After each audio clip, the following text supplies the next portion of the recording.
Kimberly Crenshaw. Mm. Scholars points out. Are you attracted to her? What's going on here? You think she's hot? No, whenever I hear her speak, I'm so triggered.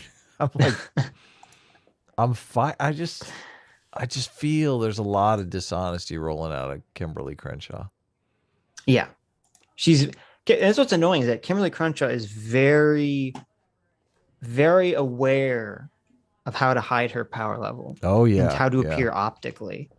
And that's why my favorite interaction with her was Joy Reid. The Joy Reid thing, where Joy Reid, straight off the bat, first question, is CRT Marxist? Right. And laughs it off like, of course it's not. Just tell everyone, tell the world how it's not Marxist. Right. And what does she do? Joy Reid's laughing. Joy Reid's laughing like this is such a preposterous question. And Kimberly Crenshaw doesn't answer it. She doesn't answer the fucking question. It changes she filibusters. Yes, she moves the goalpost. She's like changes. She pivots. She squirms, and and Joy Reid is kind of looking like, what's going on here? Wow, I guess maybe this is Marxist. She can't even give a yes or no on is CRT Marxist. Right. She didn't say no. It's not Marxist. It's X. She just says, Joy, CRT is actually about this. I'm not going to answer your question because it would make me look bad. But here's what I think it is. Yeah, she laughs it off. Does Joy Reid ask a follow-up question? Does Joy Reid go, actually, you didn't answer the question I asked. Here, let me ask a follow-up. Does that happen, Sitch? No, it does not happen. No, of course it doesn't happen. Because Joy Reid realized in that moment that this is Marxist as shit.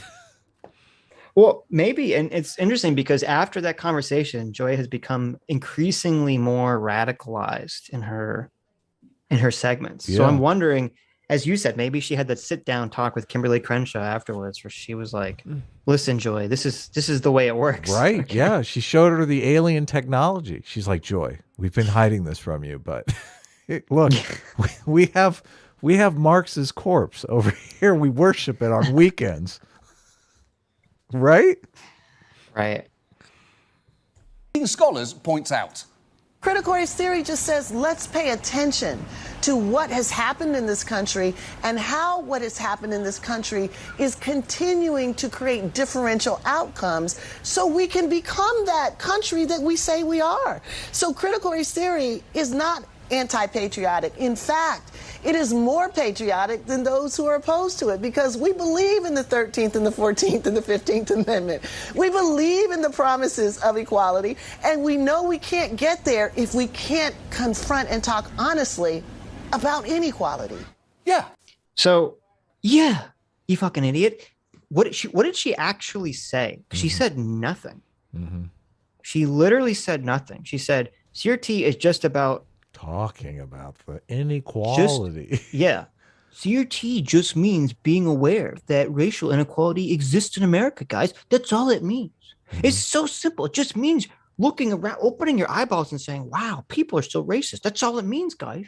It's and it's so funny because they like this is the elephant in control here because John Oliver is so like controlled by his elephant that he's saying the dumbest thing ever. He's going to say CRT is a high-level legal scholarship class, okay? Which implies that it's very complicated. Right. And has a lot to say. And then he's going to play a clip of Kimberly Crenshaw saying some like incredibly basic nothing that there's no way in hell could be a high-level college course for legal school at all or for law school at all. Yeah. And he doesn't say, how is this thing that Kimberly Crenshaw just said? She just gave this vague non-answer. How is that being taught in colleges? That doesn't make any sense. Obviously, there's something deeper beneath the surface. Do you think that thought occurs to John Oliver and say, maybe I should dig into this on my own? No.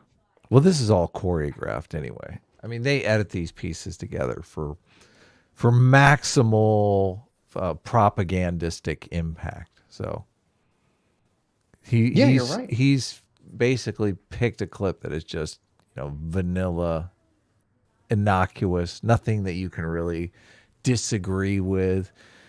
you know, you see Kimberly Crenshaw has a nice folksy cadence. Oh, this person, so simple what they're saying. Right. I mean, all these people, she does really talk like she's straight out of the 60s. It's almost like I feel like I'm at a party smoking weed with her. It's like she just passed me the joint and then she leans over and gives me this spiel. I'm like, oh yeah, that's innocuous. I can take that's not a big deal. Yeah, exactly. Tell me that's actually a great characterization. And then as soon as you take your hit, she's like, yeah, and all white people are racist motherfuckers. You're like, wait, what? Wait. Yeah, exactly. Exactly. It's funny because that is what CRT is. CRT is like they're passing the drugs around and they're waiting for it to hit before they drop the ball on you. Yeah, exactly. They're hoping you're too inebriated to fight back. Yeah. Once they reveal their power level. Yeah. Yeah. Anyway, I want to play what she said again. Okay. Because it's just so. This theory just says let's pay attention to what has happened in this country and how what has happened in this country is continuing to create differential outcomes. Okay, so she said let's pay attention to what's happening in this country. No, what's happened in the country what's happened in this country continues to create differential outcomes. Right. Yeah, exactly. See, but that's the key. The redlining is the key, yes. No, but the key is she said, and how it's continuing to happen. Right. Because that's when you say, well, wait a minute. Because she's just describing this in this very vague term. She's not giving like what is the prescription here, or even what is the CRT's. Why does CRT think that these things are still happening? Which is the $1 million question. They're using the race metaphor though, not like a track race. They're saying that while we've overturned all of these policies, the legacy of these policies is still happening, and that's what's created the differential. But I would argue. Well, she's not even saying that though. Well, she did say. She's just doing the literal "I'm just asking questions" Cartman bit. Okay. There's no prescription in what she said. She said all it's about is asking questions about why racism exists. Well, that's wrapped up in critical race theory. I mean, that's the argument that I always hear. Because as soon as you say what policies are in effect now, they readily admit that all the policies have been corrected, but the legacy of those policies are still affecting people.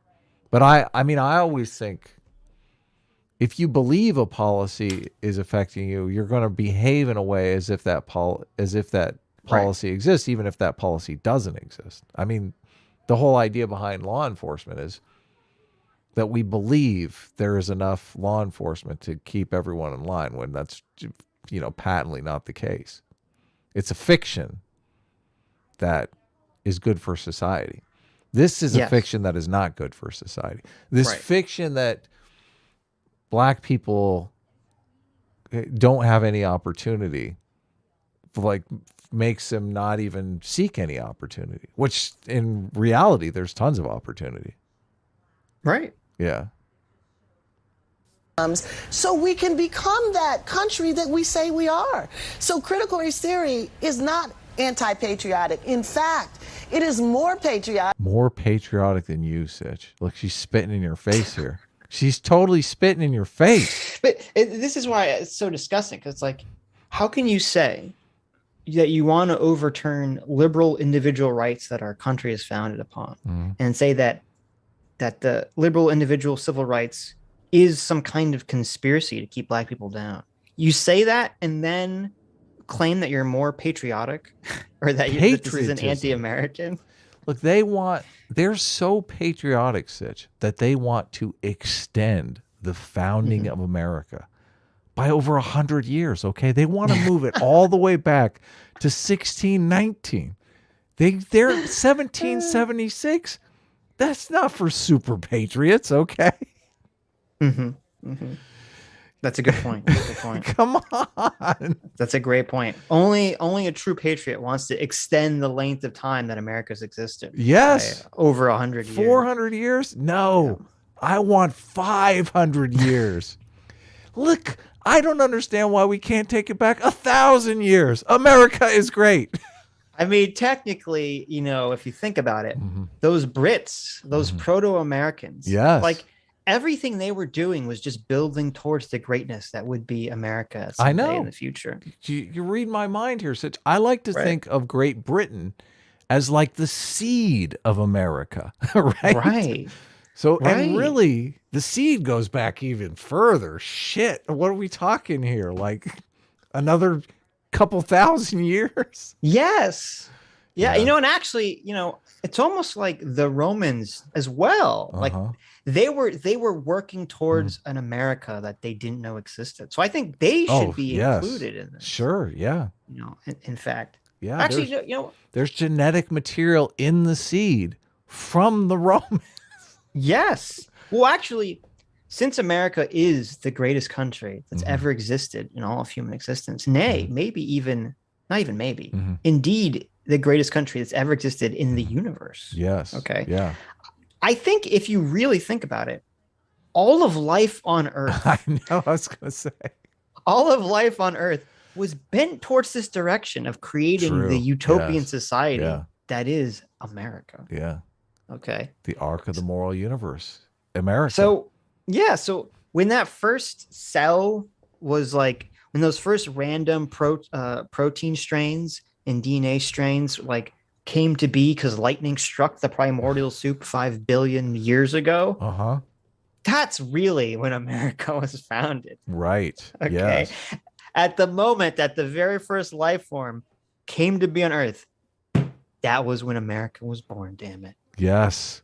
When light hit that empty void, that light was red, white, and blue.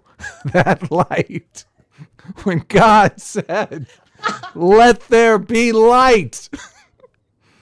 We know exactly what that light looked like. That's right. See, we have to fix the Bible. Okay. Because really what it should say is, first, there was nothing. Exactly. And then God said, let there be America. And a bald eagle flew out of the void and went, ah! And it brought in the creation of the universe with it. Tingles. This is so cool. So welcome to God stood up and said, oh, say, can you see? This is triggering everyone that we've debated the Ukraine situation with over the past month. I think reality itself was created and crafted by God just to extol praise and virtue upon America. Why? It's so funny that people call us right wingers, and anyone who watches this, like our audience definitely calls us bleeding heart liberals all the time. Yes. Like they know the truth. But we're just so, I mean, we're loyal Americans. We love America. It's one thing that we definitely have in common. I mean, this country's great. Come on. Oh my guys. God. Not the Batman in chat says, he says, you guys are wrong. America was like, let there be God. And then God made America. Sacrilege. I can't believe you'd say something like that. The Big Bang was the 4th of July for the universe. That is true. Oh, this is good. That is true. You guys are kicking it up a notch. Thank you. There you go. If you trace back the Bagats, okay, you can find out that the universe was created on the 4th of July. Yeah. That's very true. Of course. It doesn't make sense any other way. Yes. All right, let's get back to this American hater.